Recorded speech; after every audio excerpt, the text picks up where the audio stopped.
हमारे शरीर को क्या प्रिय है? हमारे शरीर को पाप प्रिय होता। आप सब लोगों ने देखा होगा, मैंने कहा ना कि कथा में हमारा मन ही जाने का नहीं करता है। आप देखिएगा, कथा में आना होगा तो कुछ काम निकल करके आ जाए। जैसे आप पूजा में बैठिए, जब तक टीवी देख रहे होंगे, है ना, या एक सत्य कह रहा हूं, फोन पर कोई किसी की बुराई कर रहा हो तो जब तक फोन की बैटरी ना खत्म हो जाए फोन काटने का मन नहीं करता है। कितना इंटरेस्टिंग लगता है ना। लेकिन अगर वहीं पर आप पूजा करने बैठ जाइए, मन डिस्ट्रैक्ट ही नहीं होता है।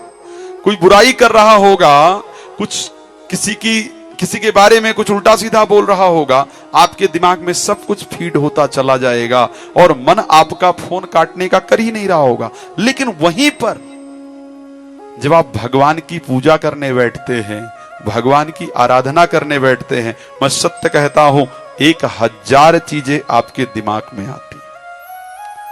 टीवी देखते हुए बिजनेस करने का विचार, नौकरी का विचार नहीं आएगा, बिल्कुल उसी पर ध्यान होगा। लेकिन आप जब पूजा करने बैठते हैं, भगवान का स्मरण करने बैठते हैं, तब 70 चीजें आपके, क्यों? कि मन को पसंद क्या है? पाप पसंद है।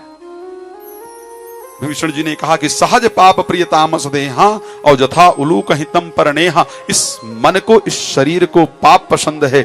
इसीलिए जब कथा इत्यादि की बात की जाती है तो या तो हम ये विचार करते हैं कि हमको इनविटेशन मिले, हमको स्पेशल निमंत्रण मिले, तब हम वहां पर, हम ये विचार नहीं कर रहे, इसको ध्यान रखिएगा।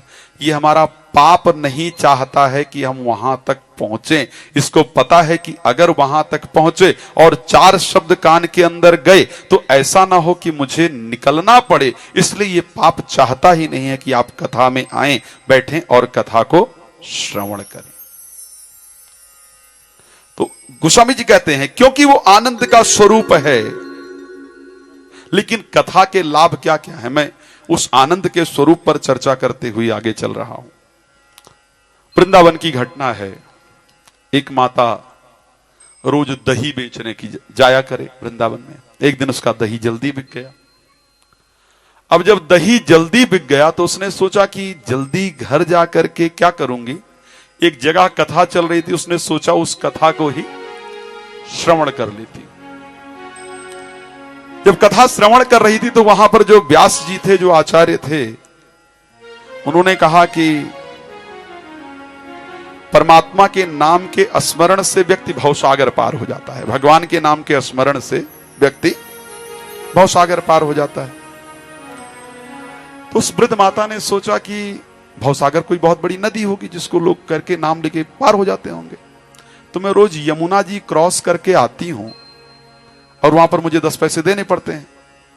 तो जब भवसागर पार हो जाता है इतना बड़ा, तो ये नदी तो आराम से पार हो सकती, भगवान के नाम का स्मरण किया जाए।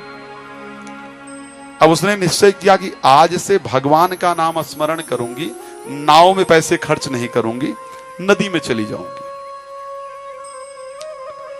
अब वो और भगवान के नाम को श्रद्धा से स्मरण करे, स्मरण करके जाए तो वास्तविकता में परमात्मा के नाम में, वास्तविकता में इतना बल है।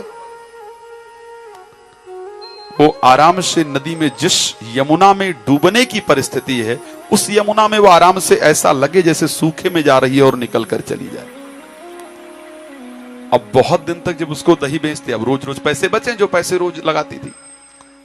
तो एक दिन उसके मन में विचार आया बहुत दिन बाद कि जिस व्यास जी ने मेरे 10 पैसे रोज के बचाए, मुझे इतना सुंदर उपाय बताया, तो मैं उन व्यास जी को अपने घर बुलाऊं, उनका सम्मान करूं, उनको भोजन पानी कराऊं। तो एक दिन व्यास जी से जाकर के बोली महाराज मेरा निवेदन है कि आप मेरे घर चल करके भोजन इत्यादि करें, मेरा सौभाग्य होगा। तो व्यास जी ने कहा क्यों? बोले आपके आशीर्वाद से मेरा रोज कुछ पैसा बचने लगा है और उस बचे हुए पैसे से मैंने क्या किया है, मैंने आपके भोजन की व्यवस्था और कुछ व्यवस्थाएं आपके लिए की है, तो अपना आशीर्वाद प्रदान करें। व्यास जी ने कहा ठीक है चलते हैं। अब व्यास जी जब जाने लगे तो नाव दूसरी तरफ और वो दूसरी तरफ लेकर के जाए, तो व्यास जी ने सोचा कि हो सकता है कोई स्पेशल नाव की व्यवस्था हमारे लिए कर रखी होगी। तो उससे लेकर के जाएगी। अब वो जब लेकर के गई तो पहुंचे तो वहां नाव नहीं, तो बोले बेटा यहां पर तो नाव वाव तो कुछ है नहीं। बोले गुरुजी आप चिंता मत करो, आप तो बस चले आओ, मेरा हाथ पकड़ लो, आप चले आओ। तो बोले बेटा पर उनको लगा कि हो सकता है पानी वानी कम होगा, इसको कोई अलग रास्ता पता होगा, पानी वानी कम होगा। तो बोले बस गुरुजी कुछ नहीं करना है, राधे कृष्णा बोलना है और चले आना है। अब वो तो अपना राधे कृष्णा बोलते हुए आगे गई, गुरुजी से गए डूबने लगे। वो बाहर निकले, अरे बोले आओ गुरुजी। वो किसी प्रकार हाथ पकड़, गुरुजी डूबते डूबते किसी प्रकार जाकर के उस पार पहुंचे। जब जाकर के पहुंचे तो उनको एक चिंता हुई, कहीं ऐसा नहीं कोई लूटने उठने वाली हो जो मुझे लेकर के आई है। घर जाकर के उसने उनको भोजन कराया, सुंदर वस्त्र इत्यादि प्रदान किया।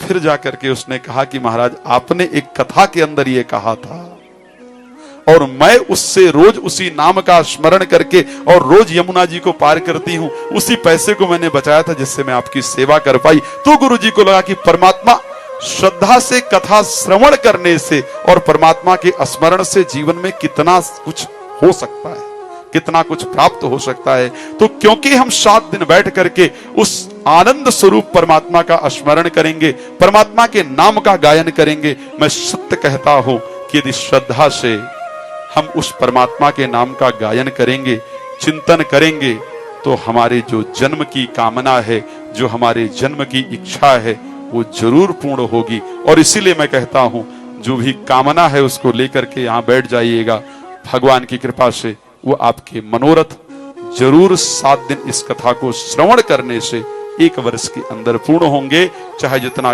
कठिन से कठिन मनोरथ आप